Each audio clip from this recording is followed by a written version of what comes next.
The Daystar Television Network, a Christian TV empire founded in 1997 by the late Marcus Lamb, is facing serious controversy. Marcus's son, Jonathan Lamb, and his wife, Suzy, claimed their young daughter was molested by a family member and that the situation was mishandled. This comes amid a struggle over the leadership of Daystar.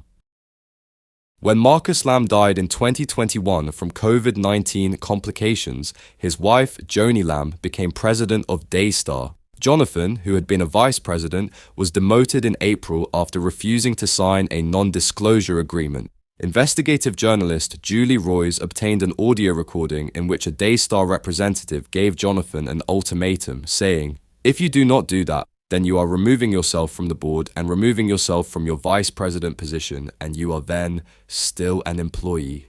Jonathan was later fired, with Daystar citing deficiencies in his judgment and performance. His sisters and brothers-in-law also work at Daystar, further complicating the family dynamic. Jonathan claims he was meant to take over as president, but was pushed out after making abuse allegations. Jonathan and Suzy released a video explaining why they decided to speak out, saying they felt God called them to do so. "We never dreamed this would be our lives," Suzy said. "We begged God for months to take it another route, but we have to obey in the end." Hey guys, Jonathan and Suzy Lamb here. We just wanted to get on here because so many of you have been concerned about how we're doing, and we just wanted to let you know that we no longer work at Daystar. A lot has been going on over the last couple of years that we just couldn't talk about. But we've given over all of our evidence over to multiple reporters, including the police department. Daystar was contacted for a comment by the journalist Friday, November 15th, and then I was subsequently fired the following day, November 16th. Some scary things happened. Being followed, private investigators, intimidation, threats. Even through all of that, things don't stop. So we felt like we had no other option but to reach out to a journalist. When you bring things to the light, things, get better. So that's what we did. Absolutely.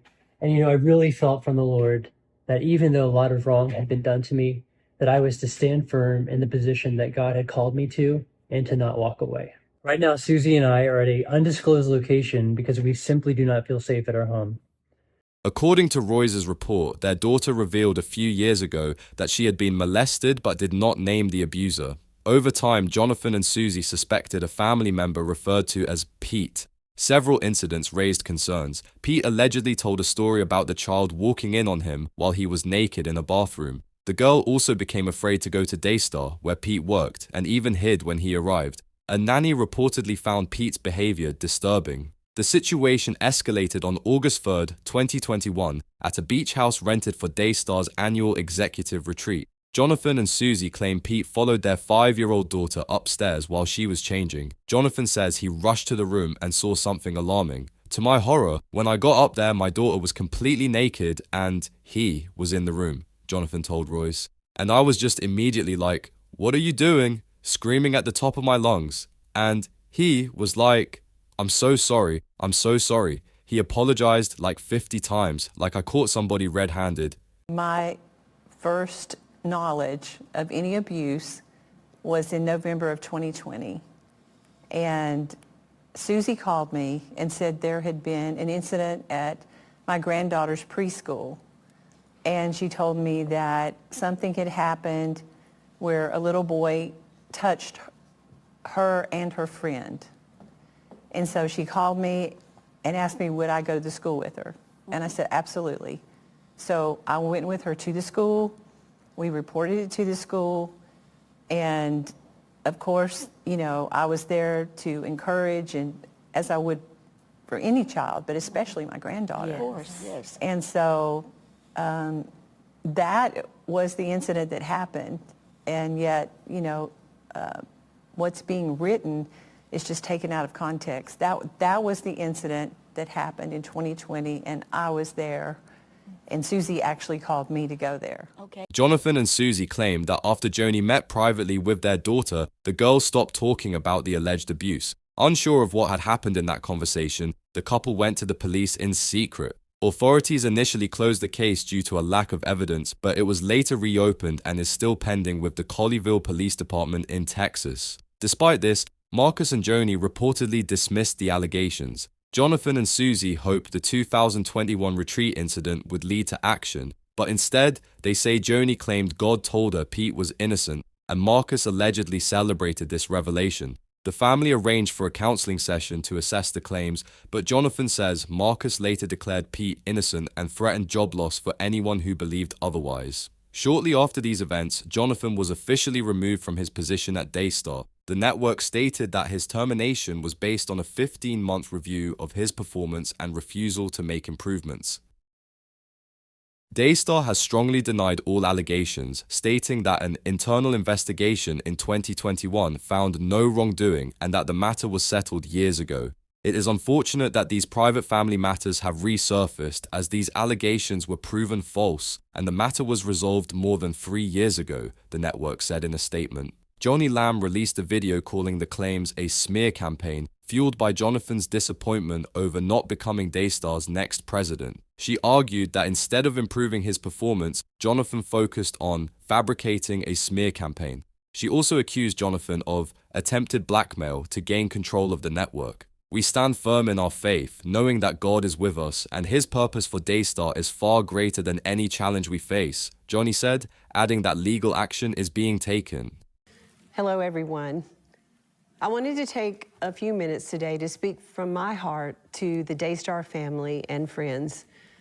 Recently, Daystar made the decision to terminate my son, Jonathan Lamb's employment. That decision was not taken lightly. It followed a 15-month review of Jonathan's performance and his refusal to take any steps to satisfy a detailed performance improvement plan put in place. He also refused my offer to participate in a formal mediation to resolve grievances in a biblical and professional manner. Rather than take any steps to improve his performance at Daystar, it seems clear now that Jonathan was focused on fabricating a smear campaign. You see, Jonathan was extremely disappointed that he was not named the future president of Daystar following the death of his father and my husband, Marcus Lamb, despite the fact that Marcus had given a clear directive to the family and to the board that I would succeed him as president. Jonathan's disappointment in not getting his way only deepened when I married Dr. Doug Weiss, who has been such a blessing to me, the rest of my family, and Daystar.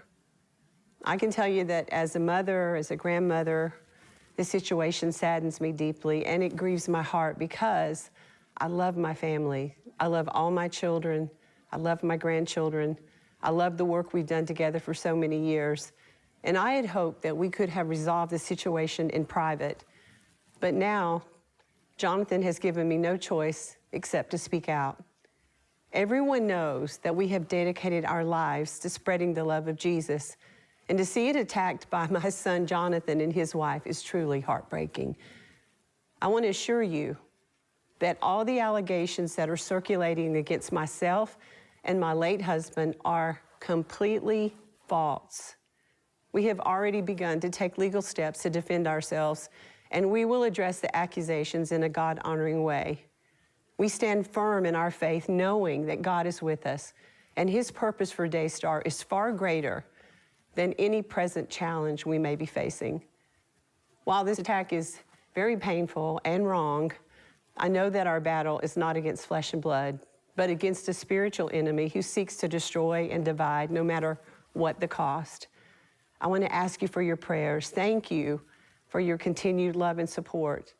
Our team here at Daystar will keep you updated. Again, thank you for your prayers. God bless you. As this emotional battle unfolds, both sides remain steadfast, each claiming to hold the truth. But with so many unanswered questions, the controversy is far from over. Will further investigation reveal new evidence, or is this a battle fueled by power and betrayal? As scrutiny intensifies and legal challenges loom, the stakes continue to rise. This is no longer just a family dispute. It's a story that could shake one of the largest Christian television networks to its core. The truth remains uncertain, and the world is watching.